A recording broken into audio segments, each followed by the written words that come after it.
Hey guys, good evening. I know we are just a little bit late getting started, but you know what? Me and Dr. Sid Kannan, have been on the phone and getting ready for this session with you guys. So for all of you who joined us the last time, you would know that this is a three-part series which Dr. Sid Kannan and I have been working on, which is a huge passion project for both of us, kind of juxtaposing our life stories and sharing with you guys what we've been through, why we both do not take no for an answer ever, and how we've kind of both gotten through our own trials and tribulations to pursue excellence, which is kind of the whole point of the discussion. So for some of you guys who joined us the last time, we had called the last episode of the series, we had called it Scars and Excellence. And I think we both agree, and he will join us shortly, that pain is a touchstone for all growth. And both of us have had different life experiences which have been equally transformational, required a lot from us, and both of us have chosen actively every day to overcome those challenges and pursue whichever path of excellence that we both are on. He is, of course, for those of you who did not join us the last time, he is, of course, is a doctor, a dentist of great repute, and someone who because he lost the use of his functional dominant hand due to an accident, actually chose and worked towards becoming ambidextrous and continued to operate and pursue his dreams. So that's a little bit of Dr. Sid Kannan before he joins us. But most of you who have were not able to join us live the last time, or perhaps were able to see the episode in playback, that's great, because this time we're going to be talking about the next part of both his and my stories, and why we've called this section The Road Less Traveled, because trauma and huge life events, they require one kind of strength and courage to overcome and decide that you don't want to be defined by that kind of adversity. But what it takes to continue down that path is a whole different story. And I think that's what him and I have agreed on discussing with you guys, and really bringing that out there, because it's not a one-time decision. For those of you who know my life story, I had a life-changing car accident in 2002, which then left me with 400 plus skull fractures, a disfigured face, 75% vision loss, I can't smell, and that remained, the case after that. I've had multiple surgeries, come back to life. I've still chosen to live a life that hopefully is defined by my kind of excellence, but so has Dr. Sid Kannan. So, but what we wanted to talk about today is what happens past that first push of resolution, of strength, of going through trauma, and then re-emerging into the real world to continue to achieve higher and higher levels of success. Because, you don't emerge as the same person you were before, trauma or whatever life-changing incident happened to you. And it's not always easy to make the right decisions, and it's not always easy to decide to be good at something, especially when you have to put in 200 times more than the average person does. So issues of unfairness come up, issues of why should I, or issues of why me, and then you get hit by the emotional upshot of a physical circumstance. So I don't want to give more away before he joins us. So I'm going to go ahead and invite Dr. Sid Kannan for episode 2. But guys, be rest assured that we've both gotten such fantastic feedback from all of you guys from our first episode that we're actually planning to make this something permanent that we both come together for and bring for you guys to continue helping you down your journey of facing whatever kind of challenges you have in your lives to live your best lives and pursue excellence in the same way. So I am going to quickly get Dr. Sid here. I do not yet see him. No, he's there. He's there. Okay. I think it's time to get the man himself, and we will be going live shortly. Hope the connection will not let me down. But yes, guys, I had a great weekend. Thank you for asking. But tonight is, we will not be discussing that. Hey! Do we allow you to have your appointment and get pretty and you look fabulous and like $1,000,000 as always. So huge love to you. I see something interesting on your glasses. Yeah, there's something stuck here. Oh, okay. I thought that was you being cool and No, but something stuck. But yeah, just a quick recap. So Sid, I was telling them about what we discussed the last time. A lot of the people on this call have actually seen the first episode either live or in playback. So, we were hoping for that, but there's always people who join who are new, who don't know what we discussed the last time. So yeah. I did mention that we had come together to share our stories in their differences, but more so in their similarities. And that today we'd be focusing on getting past that first decision of, achieving your dreams, because it's a sustained, consistent effort. And often the emotional upshot of the physical trauma comes and manifests itself after the fact. So, it happens to you a couple of years later or 2-3 years later. And then that's when pursuing excellence actually becomes hard, because it's not the initial lifting of the weight. It's like you have to keep holding on to it. The weight just gets harder to hold the longer you hold it, right? I mean, very, very rough analogy there, but I'll let you take over. But I just wanted to situate everyone.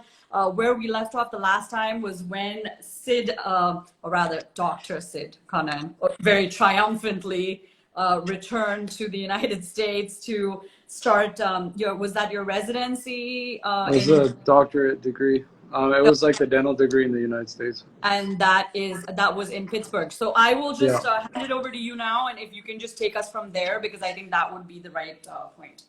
Yeah, I mean, so I came to Pittsburgh, and I like I mentioned on the last one. Can you hear me? Yeah, I can hear you. Great. Okay.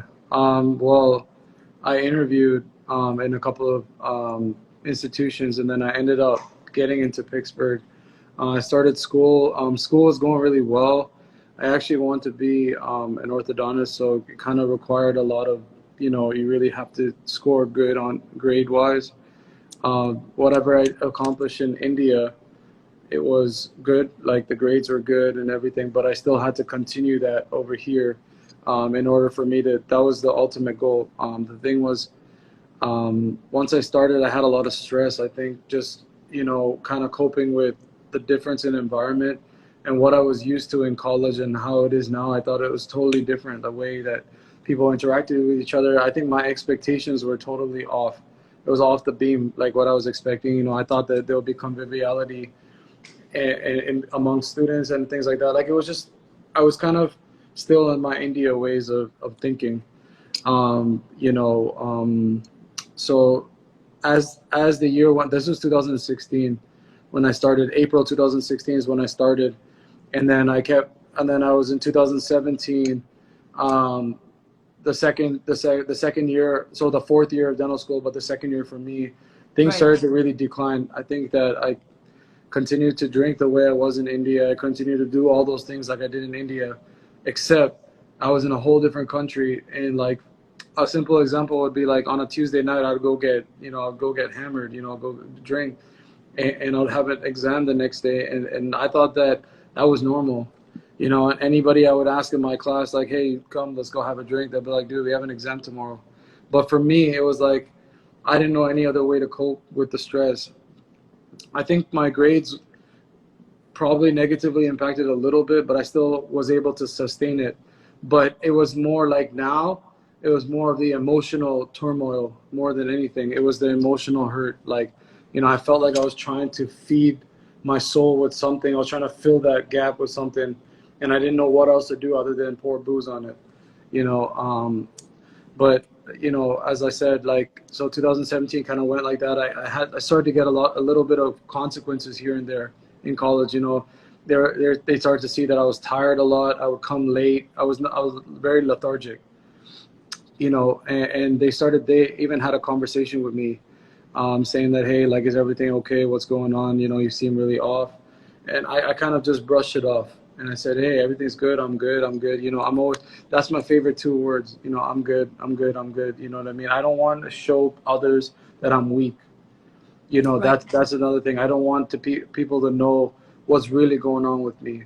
Because Right. the thing is, later on when I work a spiritual program of action, the number one spiritual principle is honesty.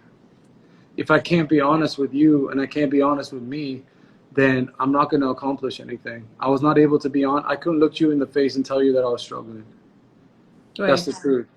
So anyway, so as 2017 to the end of 2017, things got really bad. You know what I mean? I just couldn't. I didn't know how to stay sober. I was trying to do every method that I knew, controlling it. You know, I would just drink on a Saturday or Sunday, like I wouldn't drink on the weekdays. Like everything, I would switch from, you know, brandy to whiskey to beer, and then a beer wouldn't work, and then I'll try wine, like everything under the sun. But nothing worked. Like, I mean, nothing was permanent. I mean, 3 days. If I stayed sober for 3 days, I mean, it was an accomplishment. One of my classmates, she came over to my apartment to get some notes, and I still remember because I have the calendar. And if I drank that night, I would exit out. Like, you know, I put a red X through it, and then she walked in one day, and there was like three checks, like three green checks on the calendar. She's like, "Oh, are those the days you went to the gym?" And I was like, "Yep." And those are the days I went to the gym, and all the X's are the days I didn't go, because I didn't want to tell her, like, hey, I was drinking so much, you know, because I was embarrassed to tell other people, like, hey, you know, I have an issue and whatever. And I didn't seek out any help. I never talked to anybody about it.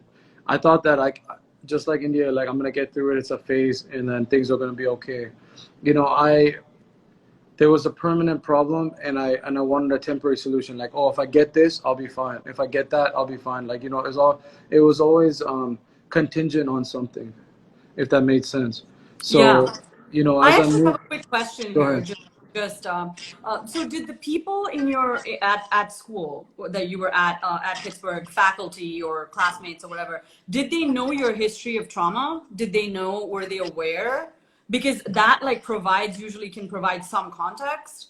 I mean, I know the West is a little bit more advanced than India is or was about that whole thing, because I can tell you, like, from my own history of trauma, they still don't understand trauma here. It's like I have to understand it myself and then explain it to people. So, you know, which is kind of why when I met you, we just had such synergy, because, like, for decades, I haven't met anyone who gets me. So but yeah, back to you. I just wanted to ask, do they have a context of your background? But because the kind of the brute force that you use to get through and achieve, that position, to even get into school, is such a massive toll emotionally and physically. Like, were you aware of that? Were they? They were, but they didn't understand, like, kind of like what you went through, the PTSD component. I never talked to anybody about telling them my friend died. You know, I never said those things. They understood that I've been through something, and working with my non-dominant hand, making that dominant is a difficult thing for any dentist, you know, but or for anybody that's in a field where they need to actively use both their hands.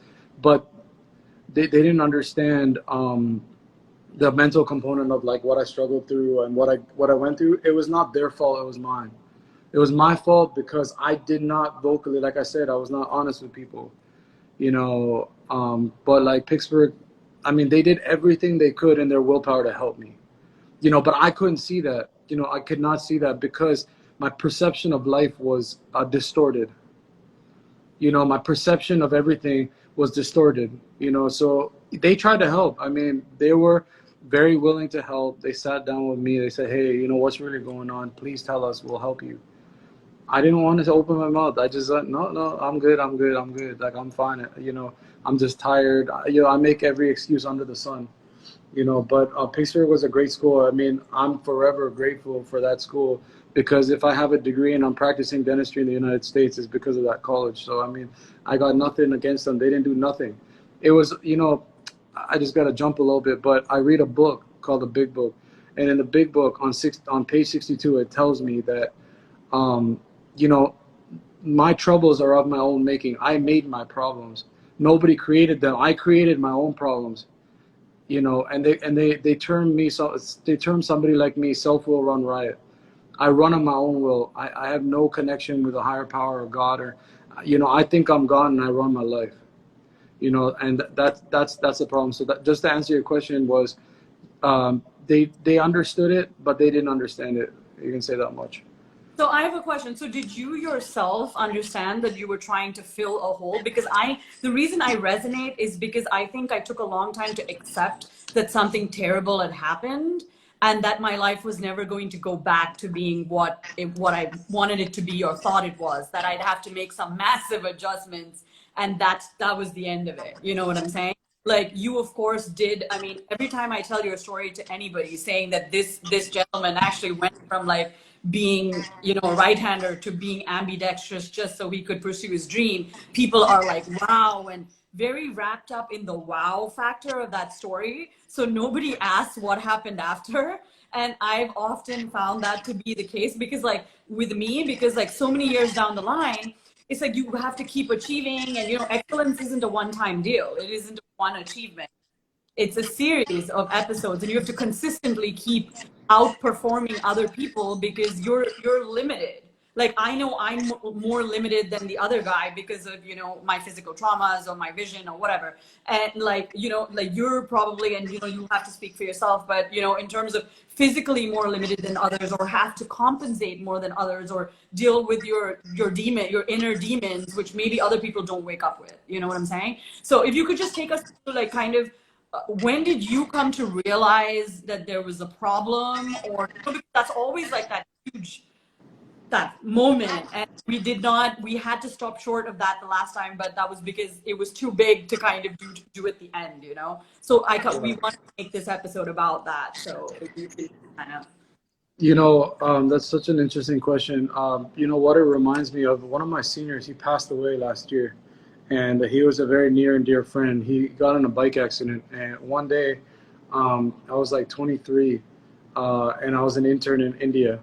I was doing my internship, and I woke up late one morning, and I was like, oh, I don't want to go to college. You know, with internship, if you missed a day, you just did a day at the end. That's how it was.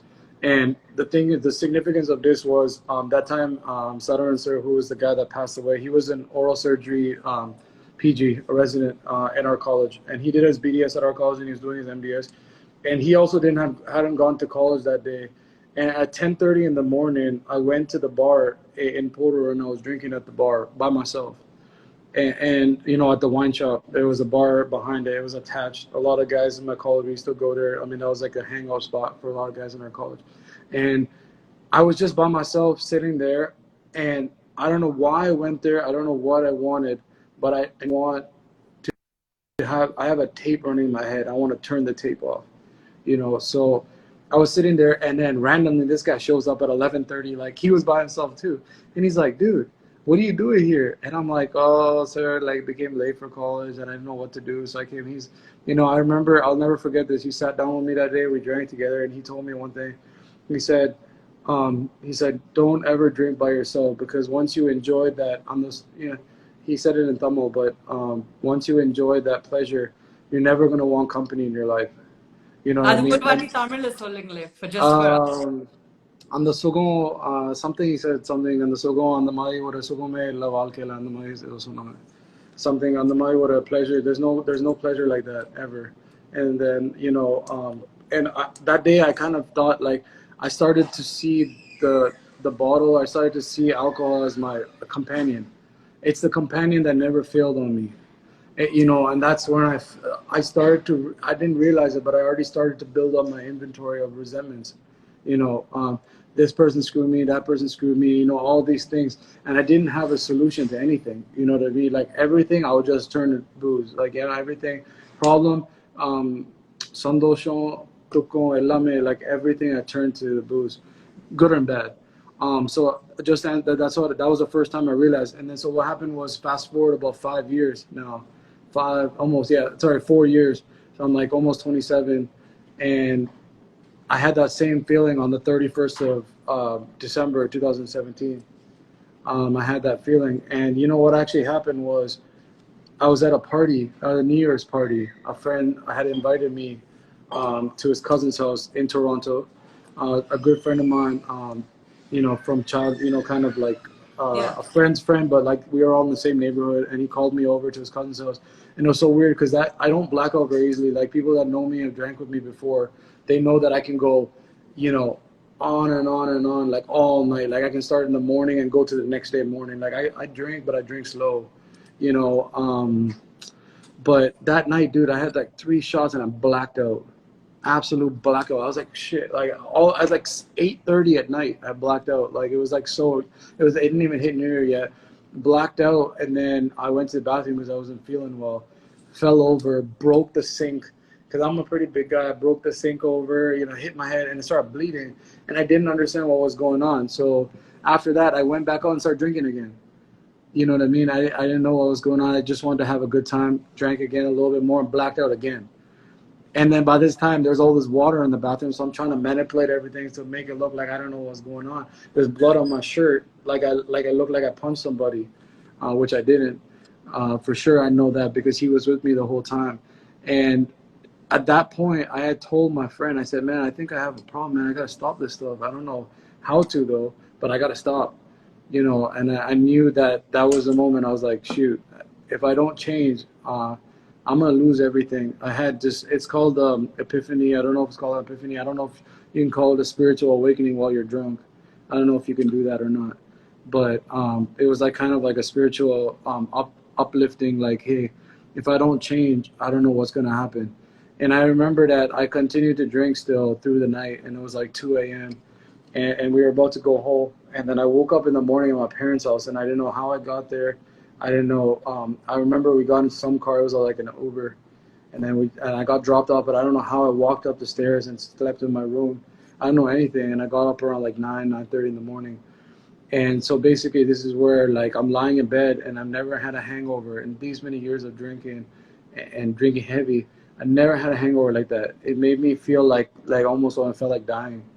You know what I mean? It was not even the dehydration or anything. It was just like crazy, weird. It was just, I don't even know how to explain it. But I remember that day, like a month and a half ago, I went to the temple in Pittsburgh and I was praying to God. I said, I don't know how or what I need to do, but please, like, show me some mercy because I can't do this anymore. And I remember that was a month and a half ago before this incident. And that morning, when I laid in bed and I got off the bed, my whole world was kind of like spinning. And I remember I got on my knees and I said, God, if you help me, stay sober. I don't know how long. My plan was like 4 months till my birthday. I want to just kind of, basically my thing is I want to just make it, just survive until I graduate, and then I'll figure it out. You know what I mean? Yeah. But for me, it was just like, I just said, God, if you can hear me, and please help me out, man. I've been through too much, and I truly believe that there's something left.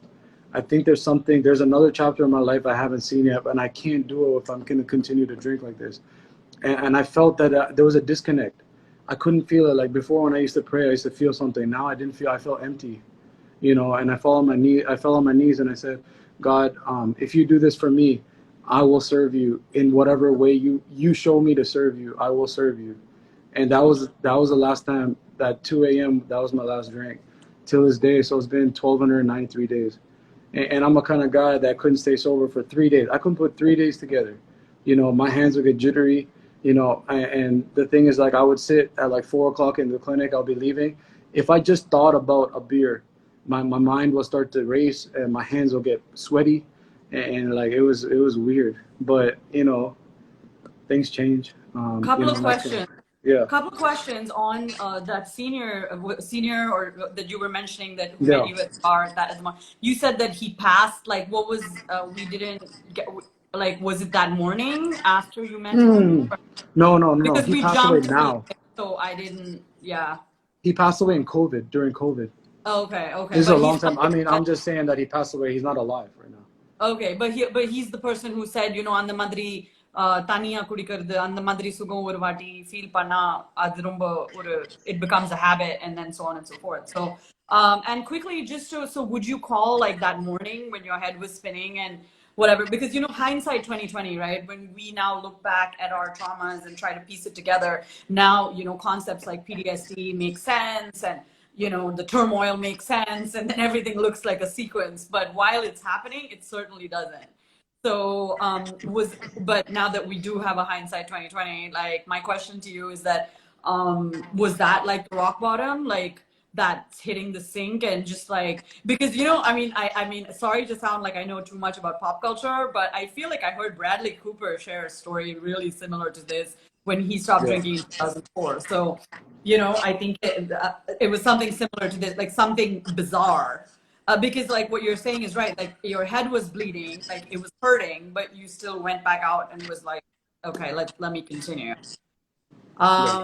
Yeah. So I mean, so that was the day you just decided to, and so but had people told you before that you had a problem, and did you feel that that was connected to your trauma or not at all? Or did you feel that, or are they two separate things? Like I really, I mean, this is what I'm most curious about. So that's a great question, and I found out the answer to the question, which I've been wanting to know a long time. So when I got in the accident in 2011, that was 10 years ago to this month. Last month, it had been 10 years. Before the accident, which is what I didn't realize, was I was already drinking like this. I think that my friend's death made things worse, but it was not the death that caused me to be an alcoholic, if that makes sense. I was already like this. It just made it worse. You know what I mean? The pain, I got the physical pain of my hand and all that stuff made it worse. But I don't think it's because of the accident that this happened, if that makes sense. But it made it more difficult, like, to get over it, I think. I mean, I carried a lot of guilt, you know, with me. Though I wasn't driving the motor vehicle, I had a lot of guilt because I feel like he was an innocent boy. And he didn't deserve what he got that day. That's the way I look at it. So we were last time, sorry to interrupt, Go but ahead. I kind of don't want to lose this thread because like you said something that I really resonated with the last time, which was about like, you know, that arrogance, which, you know, when you, like, I remember when I first got out of the hospital and started moving and I actually went to college wearing sunglasses and stuff, like, you know, I mean, there was, of course, there was facing the upshot of doing something like that, but there was also the people around me who was like, wow, you know, she's risen from the dead. So, you know, so I felt like I had become kind of like a poster child. So I wasn't used to processing normal emotions.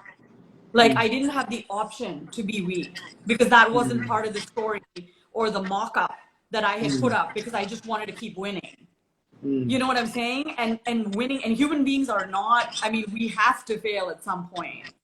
But the thing is, so I just, and the reason I resonated is like, I feel like my failures have been as big, if not louder, than my wins. It's just that not everybody knows about it, or no, because nobody's with you, right? When you're struggling alone, everyone wants to know about, like, you know, like in my life now, like, or whether it's my TED talk or whether it's Wharton. Those are just like a few things that have happened that I've worked very hard towards, but the regular days are a lot harder.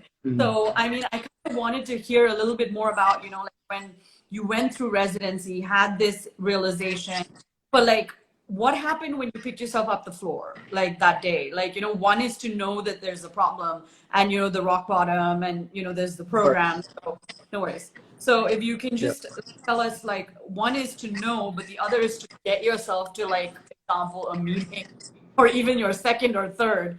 And you know, if you can just take us through that, because that's a concept, especially, you know, for the people on this call who don't know, I'm tuning in from India, you're in the US. Like, I've been to the US a fair amount, so I'm well aware of the concept in the West, whereas in India it's not a well-known concept. Is not, you know, it's a stigma, not many people talk about it. And we discussed this the last time, that when people go to therapy, they get dropped off by the auto at the end of the road and then, you know, pretend and hide that, you know, people don't find out where they're going, because there's like a stigma to having a problem, especially one that's, you know, God forbid, mental. Yeah. So can you just take us through that a little bit? Sure. So just to go back a little bit, like what you said, when I on that day you asked me if that was my rock bottom, and just to tell you that I don't know if that was my rock bottom because I didn't dig any deeper. I stopped digging. So that was the truth. That's So huge. yeah, I That's mean that really was the truth. I didn't dig any deeper. I mean I could have tried. I could have went and had another drink and say it saw what happened, which actually almost happened that next 2 weeks later. But I didn't dig any deeper. What happened after I got off the floor was I went and brushed my teeth and my mom gave me idli. So that's what happened. And I tried to kind of, I just tried to cure the hangover, you know what I mean?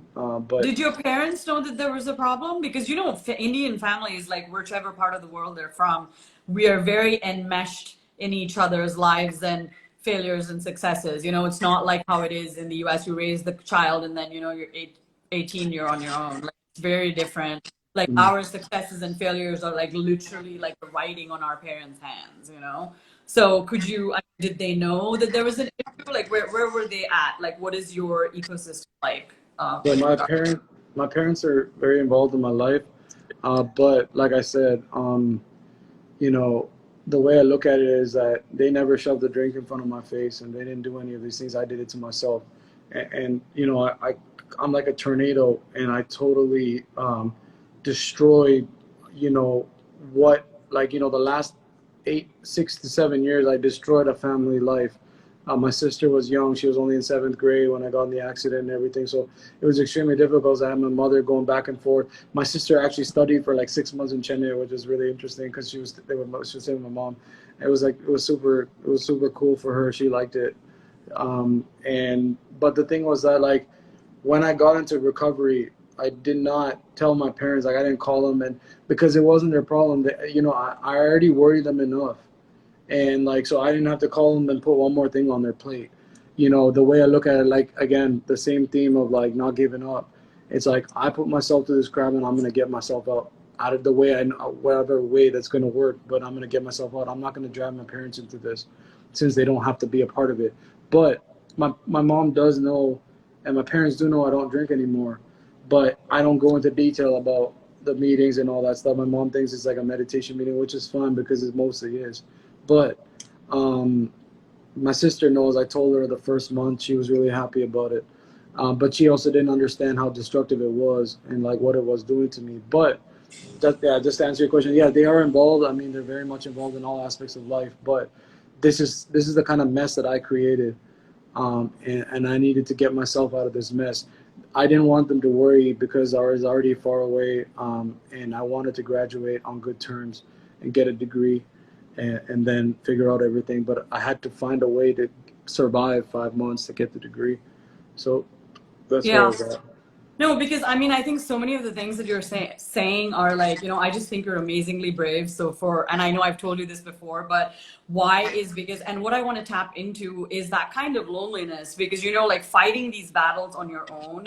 Like, I know that like my parents have tried to, especially for me, it was because of the massiveness of the accident and the multiple surgeries and the vision. And I know that my dad, and I mentioned this the last time, the first time he accepted a word like disability has never been used in my house until a few months ago, and it's been like 15 years. Yeah. You know what I'm saying? So for them, they're very, it's like taking their eyesight, you know what I'm saying? And I think it makes them very helpless because they can't give it back to me, and Yeah. I know that families are very entrenched in and it's interesting that you mentioned your sister because like this weekend I took a little break with my brother and his wife, and we're very close now, but it's taken 10 years to rebuild that relationship because when I got in the accident, he was a teenager and he was in boarding school, and my dad was so busy flying to the US and back just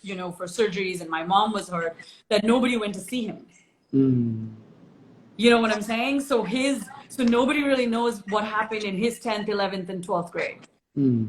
And that really impacts like another human being because they're suddenly like, wait, I don't matter because this Right. other person is getting all this attention.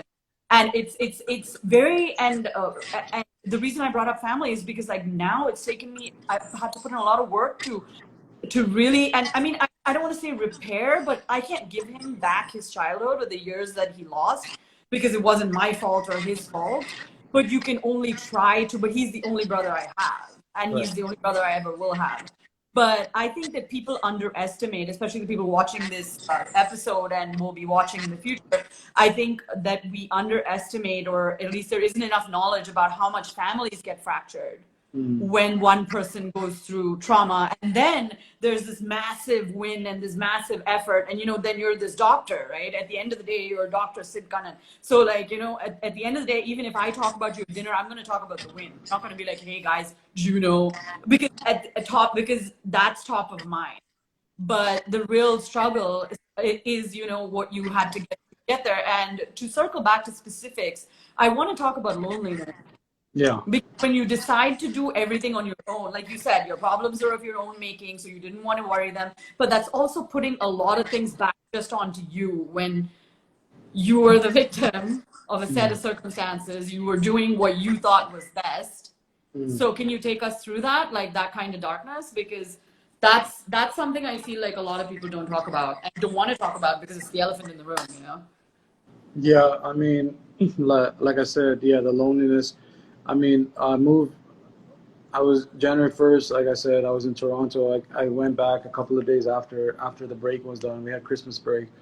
And then I went back, and then again, I still, wasn't thinking about the booze, and I was thinking, okay, let me just, prolong it as long as I can. So they call this term, like, I don't know if people in India would resonate with it. It's called white knuckling. White knuckling anything kind of addiction, and white knuckling, you're just trying to get from hour to hour to day, whatever it takes you to get to the next day. And so I was white knuckling it. I had a lot of sleeping trouble because I was not used to sleeping without being, intoxicated. And so I struggled to sleep. I actually took some melatonin, which is really helpful, and it's over the counter at any pharmacy. It's like a gummy. That kind of helped, but I still had struggle sleeping. But I felt better in the morning because I didn't have any hangover, so I was kind of happy about that. I went about 2 weeks, and then I was sitting in the library, and I was lonely because I was not going to the same bars I was going to, hanging out with the same people, or doing any of those kind of things. I was kind of always by myself in my own. You're a prisoner. I'm a prisoner of my own thoughts. I'm running around, with all my thoughts in my head, and I didn't have anybody to share that with. And 2 weeks in, I'm studying for a board exam in the library. It's called Hillman Library, and it's a big undergrad library. And I used to like studying there because of like all the younger undergrad students. So it'll be nice and loud, and I like when it's loud like that because I won't fall asleep when it's too quiet. But I'm studying in the library, and I can't focus. Like, I'm looking at the pages of paper, and I'm looking at the words, and I cannot read anything. Like, I'm like, what's going on with me? I don't understand. Like, this can't be happening. My mind's stopped functioning. It's not functioning the same way. I'm reading the same 3 lines over and over again. I can't memorize anything. I'm saying, oh man, what's going on? And then, what actually happened was the turning point for me was, I felt like right away in that moment, I'm like, F this, like, I'm just going to go have a drink today. And then, I need to drink today. And then I'm going to figure this out tomorrow. I'm like, screw the 4 months, man. That's way too long. What was I thinking? I'm mad. I'm crazy. I can't stay sober for 4 months. That's insane. I mean, who would do that? I mean, what kind of person would stay sober for 4 months? And so I thought it was like a Saturday afternoon or Sunday afternoon, one of the two. It was a weekend. I was like, all right, I'm just going to go grab a bottle right now. I'm going to drink. And I'm going to study tomorrow. I'll be fine. Like, once I get the booze, like alcohol in me, I'm going to be fine. Like, I mean, my nerves will become, everything will get stabilized again. And right when I was thinking, I said, and then I remembered how I felt in that bed when I was lying down. I was like, and what I promised and what I asked for. And that's really when I think it hit me, like, okay, well, my way is not working, and something needs to be, I need to change something to get something else. Like you said, the Albert Einstein definition of insanity is doing the same thing over and over again, expecting a different result. Well, I was about to do the same thing over again, expecting like something different is going to happen. Like, I don't know, I'm going to wake up tomorrow never wanting to drink. I don't know how that's going to happen. But at that moment, I remembered a movie I watched in October.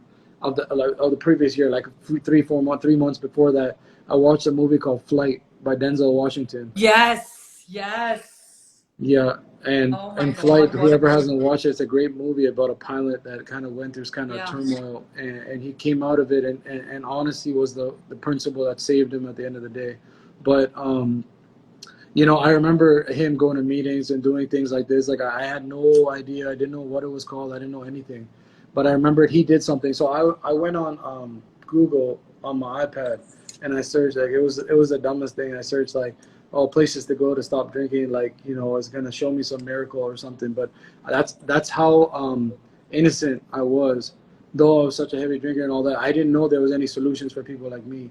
That I didn't think anybody was like me. I thought I was unique. I thought, okay, maybe I'm the only guy. I've seen drunkards in India and I've seen real drunkards in India. Like I thought, okay, that's a drunkard. I'm not a drunkard. I'm just a normal guy. I'm not like those people. I don't drink around the clock. I don't drink like, I don't take like big shots out of cups like they show in movies. I don't do stuff like that. I'm a decent guy.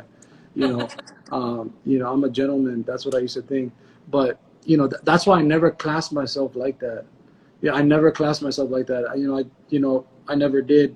Though I sometimes drank in places like that, but I also sometimes drank in like Hilton and big places. So I was like, I'm not like that. Come on, you know what I mean? Yeah. But anyway, so at that moment, I was like, okay, well, this guy did something in that movie. There must be something like that. So I searched that on Google, and I find this AA like pops up. It's like a 12-step recovery thing. And I was like, Yeah. what is this? I don't like it. And it said like, oh, if you have a drinking problem, like flashing lights. Like you have a drinking problem, we have a solution. I'm like, this is some phony crap. And but I clicked on it, and it showed me a zip code. Like they said, "Oh, put your zip code in, and then we'll Yeah. show you the nearest meeting or whatever it was." And I put my zip code, and I was so surprised because that day there was like 70 meetings, and I'm like, "What's going on?" I'm like, "So there What? must be, yeah, there must be so many people that have this problem. It was just me." And then it just hit me all of a sudden, and I'm like, "Shit!" I'm like, "Crap!" I'm like, my life has become so bad that I have to find a way to stop. I've always felt like I've been in control. Like I'm always able to control whatever I wanted. I've always, if I've sought out for something or if I prayed on something, I've got it.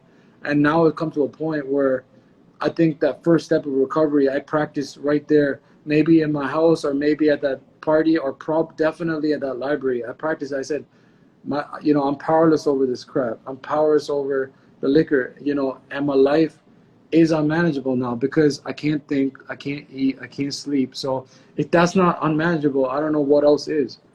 But basically, that's when I think I started so I tell people that I was dry for 2 weeks because I was and I think I needed that. I basically saved my parents a lot of money without sending me to rehab or whatever, because that $20,000 they would have sent on rehab for the 2 weeks I would have been in rehab, hating my life because I wouldn't want to be there.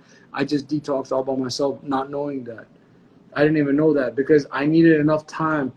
My mind wasn't clear then, but it was clear enough that I thought I can go get help. And so I think that's really where the recovery of everything started. That's really where I started to find out why I was the way I was, why I acted the way I acted, why things happened the way they did, and what do I want in my life? What is my primary purpose? And all those things is what I prayed for in that bed when I was on my knees, and I prayed for that. I said, show me, like I said, show me, help me stay sober, and I'll do what you tell me to do. Like, you show me what to do next and I'll do the right thing. I'll try to do the right thing. And that's what they say, like God's will, like, what's God's will in your life? Well, you have to invite God into your life in order for you to figure out what his will is. But the thing is that when you look at God's will, you have to look at one thing. You have to look at the fact that I can't ask God for anything. I have to let it come to me. That's what I really realized. But that's where I I was think at with I it. think one thing that I definitely have always resonated with your story and like want to continue to as we collaborate further talk about is being somebody with high IQ. I'll tell you something about me. Like I was above average before my accident. Like I was, I used to be involved in everything and I was house captain and swimming and academics and stuff. I actually, because I became hyper vigilant after. and other parts of my brain started to enlarge, like, because I can't actually see that much, right? So I'm like hyper vigilant to sound, and my IQ, like my ability to study, actually went up. Okay, so and so people around me suddenly started to think that I was, or at least were giving me this feedback that I'm capable of these so-called superhuman things. And I'm not sure if I believed it, but I was just like, but I also started to become a little delusional about what it would take to actually get there. You know what I'm saying? Like because you skin your knees to get there, right? Like, I'm going to still have to study those 1,000 pages with 25% of the eyesight as this guy sitting next to me. And then and I was at the University of Chicago when people were throwing themselves off the top of the library building just for being normal. Okay. And I was like in the school, like, had not declared disability, had not told anyone, was wearing these sunglasses and thought I would pre-Kim Kardashian it through the situation. I think there's a lot of like, there is some amount of and because I just want to tie, today, because we're talking about the road less traveled and what it actually takes to keep making those difficult choices every day, back to where we started, which was, scars and excellence. Because the whole point is, I hear you talk today, and I know you to be this amazing doctor who's capable, who's done so many amazing things, and we have never talked about the kind of surgery you do, or the patient you heal, or you know what I'm saying. And I'm not sitting here talking about my exams or Wharton or like my TED talk. We're literally but I think this is what I missed, being able to, for those 10, 12 years. Like, I just felt like I had to be this person who had all these accolades. So whatever happened to get there, I would also kind of push it under the rug, or not want to show weakness, or tell everybody I'm fine, because you don't want sympathy. Right. And that's something I now understand that may happen, but I'm still mortally afraid of. Like, I hate pity. Hate it. Like, don't pity me, I'm better than you. But you know what I'm saying? So I mean, I was just hoping today, as we wrap up, if you can just take us back to that, to how is your arrogance, the arrogance that you needed, which was necessary in the beginning for you to like actually get into school at being younger than everyone else, and managing those interviews and blah blah, to like the arrogance of like thinking that you can drink and still manage, or drink the way you did and still manage, or whichever way you want to put that. How has that changed, and since you went to your first meeting? So I think that the arrogance is still there to a certain extent. It never goes away. It's a defect of character that I love to live in. You know what I mean? Because it keeps me going. Though I know it's not good for me, I think it's got a lot better over time. I think that's more about perception, like how my perception and my attitude. I think the arrogance is still there, but I pick my fights. I don't fight everything. I don't fight everybody and anybody anymore. I just pick the fights that I want to fight. Not to prove to everybody, but just to prove to myself. You know what I mean? It's like I've seen a lot of memes that say like, oh, my only competition is myself. That's kind of how it is. I used to try to compare myself with others, or oh, they're here, they're there, they're doing this or they're doing that. Now it's just me comparing to myself, how it was yesterday, how it was last week, how was it last month, how was I last year, what can I do to change that behavior? It's behavior, perception, and attitude. Those are the three main things. An attitude, it works 24 hours a day.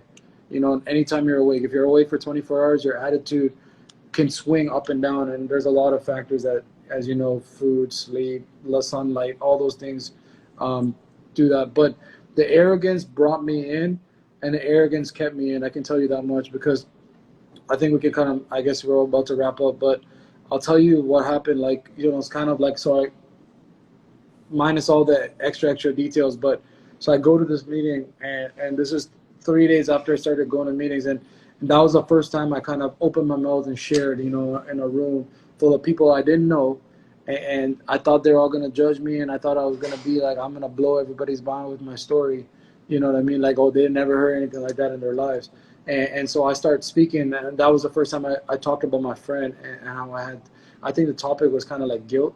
So I talked, and then I opened my mouth for the first time, and I spoke, and a couple of people turned around because they hadn't seen me around that place before. I was new.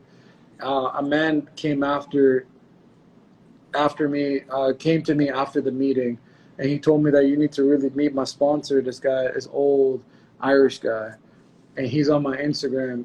You know, if you go back and see pictures, but so he said you need to talk to this guy. You need to speak to him, and I said, and I didn't understand why, and so I was waiting. There was about 5 people that were around him talking to him. So I waited and about 10, 15 minutes, and then he was done. And then he came up to me and we sat down, and he said, "That's an interesting story you have there, kid." And he's talking to me. He's an old guy, and he's calling me kid, and I'm like, dude, I'm a doctor. Who is this guy calling me kid and stuff. But he really dumbed me down. And you know what you just said about people don't they see your status and they see this and that, and they don't class you like that, or I felt I was too good for this. I was too good for that. But Gene, who later became the guy that I worked the steps with initially and did all that work, the recovery work, the heavy duty recovery work with, he told me something I'll never forget. And he said, so he was a salesman, he was a businessman. He kind of nothing. He was not a doctor. He was not nothing like that. But Gene told me something. He said, it doesn't matter if you're from Yale or you're from jail. He said, or the park bench or Park Avenue. I'm sure you know what Park Avenue is. Of course. I mean, yes. And Yale, obviously everybody knows. He said, Yale, jail, Park Avenue, or park bench. If it gets you, it gets you. So what is that saying? It doesn't matter what profession. It doesn't matter if you're yellow, pink, white, black, brown. If an addiction catches you, it's going to catch hold on to you until you want to address it. You know what I mean? And that really opened my eyes, because as I kept going, I met so many different people: lawyers, doctors, homeless guys on the street, construction workers, managers, CEOs, like all these different people, that are brown, black, white, so many different colors too. So it doesn't, men and women, it doesn't discriminate. And people think age, oh, you're so young, you're so young. Well, the thing is that what I did and the destruction I did was enough for me. So it's like, when do you want to call it quits? Do you want to continue to do what you're doing for another 20, 30 years and then surrender? Or would you like to just surrender now and save yourself misery? You know what I mean? And that's really what it was about. But the first conversation we had with Gene, I think this is really where I started to realize that the problem was not only the booze or the problem wasn't the alcohol, the problem was me. And what he told me that day, I think kept me sober for a long, long time.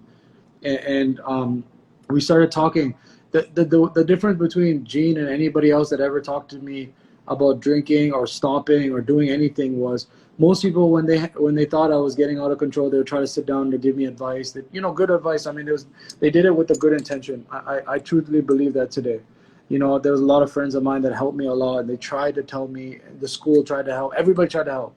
My mom. Everybody tried to help. But the key that they were missing was the fact that, not necessarily they're not an alcoholic or not, I don't know that, but the key that they were missing was they talked about me and they didn't talk about themselves. That's where the power was at. The power was the fact that Gene didn't even know my name properly. This guy was calling me Sydney for 4 months. He didn't even know my name was Siddharth, or he didn't even know my name was Sid. He was calling me Sydney for the first 4 months. But that didn't matter to me. What mattered to me was he never opened his mouth and told me something to do. He never told me what to do. He told me what happened to him and how he did it. And he said, if you think that this will work for you, you can try it, and I'll help you. But I like that, because he didn't point the finger at me. He pointed the finger at himself.